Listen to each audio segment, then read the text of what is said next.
What's going on, Sports Wars? This is Jay, and yes, today, my Miami Heat defeat the Boston Celtics to advance to the NBA Finals to go up against LeBron James and the Lakers. And I don't watch basketball. We don't watch basketball. There's too much politics. There's too much this. There's too much that. I totally get it, but isn't it going to be amazing when the Miami Heat, when Jimmy Butler, when they take on and defeat LeBron James so he could cry again for losing the finals? So that's my prediction anyway. My prediction is the Heat will win in 6. But people might have been asking, how did the Heat do it? How did they win? Well, here are a few key points that a lot of people missed in watching basketball, if you watch basketball, which according to the ratings, nobody really watched basketball. But if you did, this is what the Heat did and why they were successful. Number one, they ran a zone defense, which you don't really see too much in the NBA. The reasoning behind that is it rested the players. As you could see from the LA Clippers, and they got eliminated, they should have won that series. Their team was just too tired. They got too tired. People weren't physically ready to play for this season. They sat around, they didn't do anything for a few months, and then all of a sudden, hey, we're back. We're back playing NBA basketball. So it gives the it gives the Heat time to rest, and that is why they constantly dominated the fourth quarter. As if you saw, which many people didn't see, the Miami Heat dominated the fourth quarter. They did that in this game. They did that in several other games, and they've only lost a couple of playoff games because of that fourth quarter domination. The second thing is the amazing play by rookie Tyler Hero. Now, why is he doing so amazing? Normally, rookies don't do well in these types of high-pressure situations. But the issue is they're not really playing in front of fans. They're not playing in front of hostile crowds. They're kind of playing at the same court.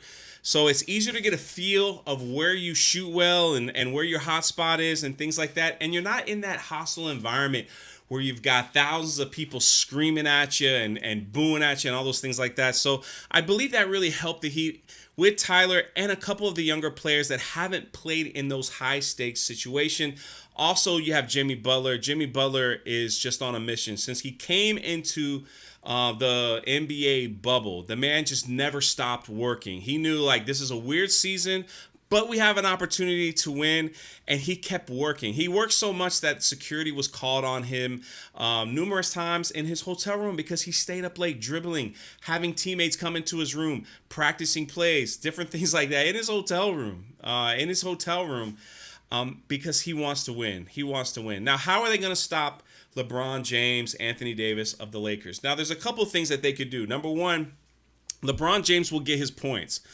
He's going to get his points, so you can either try to double him and force some of the other key players to generate enough points to win the game, or you could double those key players and force LeBron James to win the game himself. Now, LeBron James could possibly win 1 or 2 games himself, but he can't win the whole series. He cannot win the whole series just by watching him play. He doesn't really like to take the big shot all the time. He likes to pass it up.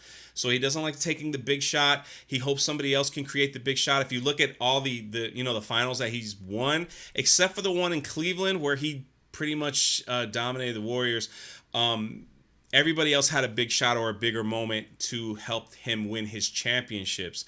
So if you double the other teams, if you double Davis and double some of the other role players around there and kind of let LeBron go one-on-one with someone and let him get his points, they have a chance of winning. They really do when you think about it. The Miami Heat will probably go back into their zone, which will keep the Lakers from pressuring and rely on their jump shooting because every time you come in on a zone defense, there's a lot of doubles and triple teams in the zone that they were playing. So it's going to rely on them to make the jump shots. Do they have people on their team that can make, the big three? Yes, they can. LeBron James can. Anthony Davis can. But it's not their go-to bucket. You know what I'm saying? So it's going to be interesting to see. It's going to be interesting to see the kind of defense that they'll play. Also, Eric Spoelstra and Pat Riley, they coach LeBron James. They know LeBron James. So it'll be interesting to see how they run a defense on him. Jimmy Butler is known to give LeBron James problems. So it's going to be an interesting series. Now, whoever wins, do you think there'll be an asterisk next to their championship game? Probably. It's been a weird year. If anybody watches, this will probably be the lowest watched NBA Finals in history because of all the political nonsense that goes on. And that's really sad to see.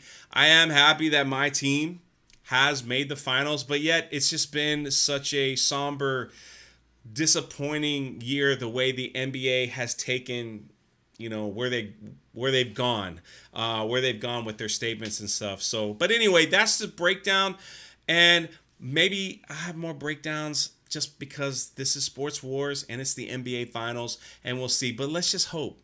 Let's just hope. Hope. Cheer with me. Cheer with me. All right. That LeBron James loses the finals.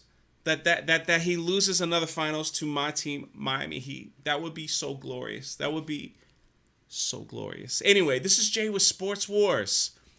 I'll catch you next time.